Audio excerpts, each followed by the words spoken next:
You're swaying me to put it below Octopussy. I think that makes sense. I think it makes total sense. I'm on the verge of saying like I could see it going above Octopussy too. But why? Why would it be above Octopussy? I don't know. Why? Because of Timothy Dalton? Because Timothy Dalton's really good. Top 5, Tim Dalton. I'm gonna put it in Nan's hands. I could put it above Octopussy because of Dalton's performance and because of like the relationships and because there are some really good action sequences in this movie. Nans, where are you at? I think McCurdy made a good point earlier about just below Octopussy.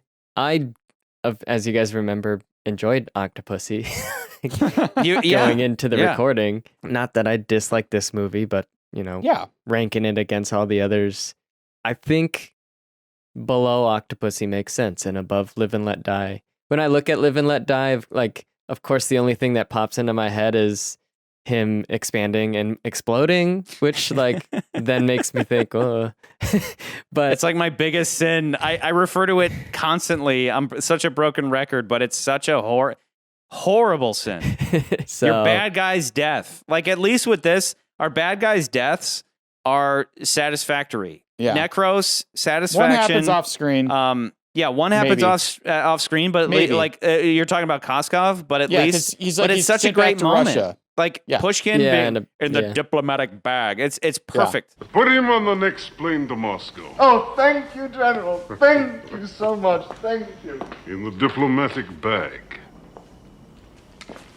Yeah. I love it. And then obviously Whitaker gets crushed by a British general he basically just called a pussy. Should have known you'd take refuge behind that British vulture Wellington. Really satisfactory bad guy deaths. What I would compare these two movies, though, if I compared Live and Let Die and this movie, is that both are dealing with like more financial stakes and drugs like not drugs specifically, but it's more about if they lose, the villains get money, and like I don't in a Bond film that doesn't really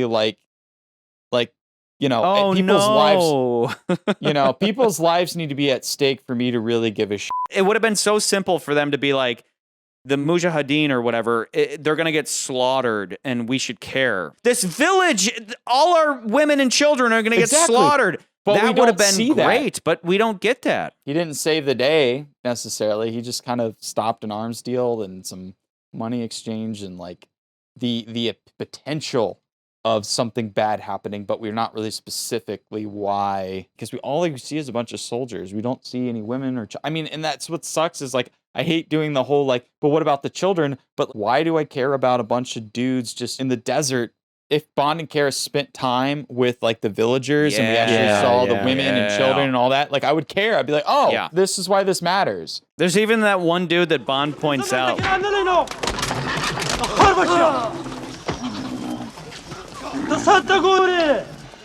I hope he's not invited to dinner. I hope they're not bringing him to dinner because he's just randomly beating people. Like, these people are assholes and we're supposed to care. It's like the enemy of my enemy is my friend, but beyond that, it's like, I don't really care about you guys. I almost want Koskov to succeed. Like, yeah, dude, your country should keep persecuting the Afghans. F*** it. What do I care? What do I care? Unless I see you genociding them, and then I'll root for them. But all I see is a bunch of assholes who eventually became the Taliban. Just to be clear, we're talking about movies and like the science and like the visual aspects of like when you watch a movie, you need to have A, B, and C for us to actually like emotionally care. Not like that's what you actually are thinking, but like you need to have these things if you're writing if you're like writing this thesis, if those things aren't in there, then I'm not going to care. Yeah. I'm not going to care. But if those things are in there, that's great. I'm not talking about like the real world. I'm talking about this movie. Bond, if you don't blow up that bridge, they're going to slaughter everybody. And we don't get that. And the irony is that this movie is over 2 hours long, but we never spend enough time with anybody to give a shit about them. Yeah. Other than maybe Pushkin because he played Gimli in Lord of the Rings.